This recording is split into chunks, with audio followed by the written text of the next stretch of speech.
বিদেশে উচ্চশিক্ষার জন্য পাড়ি জমানো, এটা কি শুধুই সাফল্য, নাকি এর পেছনে লুকিয়ে আছে এক বিশাল অপরাধবোধ? যখন শেষবারের মতো মায়ের হাতটা ছেড়ে ইমিগ্রেশনের লাইনে দাঁড়াই, তখন মনে হয় নিজের স্বপ্নের জন্য আমি কি সবচেয়ে আপন মানুষগুলোকেই একা করে দিয়ে যাচ্ছি না? এই প্রশ্নটা সেই মুহূর্তে আমাদের সবার বুকের ভেতরটা দুমড়ে মুচড়ে দেয়।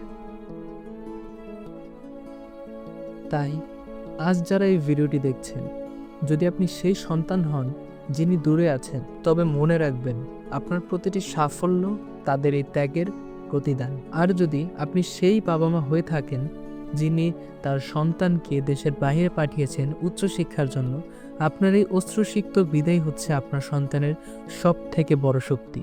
আল্লাহ হাফেজ।